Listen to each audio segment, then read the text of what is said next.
years ago, Cammie was, my youngest daughter was going into kindergarten. And it was the night before kindergarten. I went into her room to pray with her. And she was scared. Anytime you're going into an unknown situation, I mean, you had kids, you know. And if you haven't, you've been in kindergarten yourself. So you know how scary that place can be. And I said, what's the matter? What's going on? Yeah, she said, I'm a little nervous. I said, what's going on? She said, well, what if somebody calls me ugly? What should I do, Daddy, if somebody calls me ugly? And I said, you punch him in the face. I didn't say that. I thought it, but I didn't say it. Cammie, you're a child of the King of Kings and the Lord of Lords. You were knit together in your mother's womb. You are fearfully and wonderfully made. God does not make junk. You are priceless. You are a princess. And don't you ever let anyone make you believe anything less than that.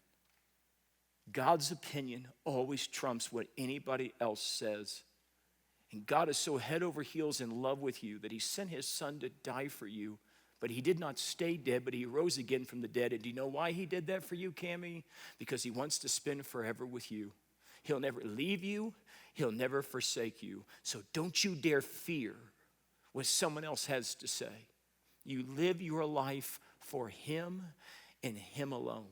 Now, I'm not sure how much my kindergartner caught on in that moment, but I've been saying these kinds of phrases to my kids for over 20 years.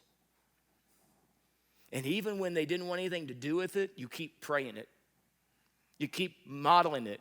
You keep showing up.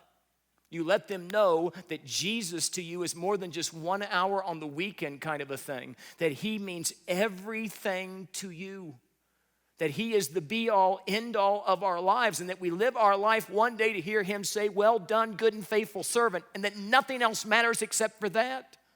And when they see that, when they see the devotion and the perseverance, when they see the single-minded focus of living your life for the King of Kings and the Lord of Lords, when they see the adventure, when they see the risk, when they hear the big, hairy, audacious prayers, and they see those prayers being answered, they'll want it. They'll want it. They'll be blown away at the fact that God so loved them that he gave his son, that he died on the cross and rose again so they can spend forever with him in heaven. And they'll be blown away that God wants to use them to impact this world today.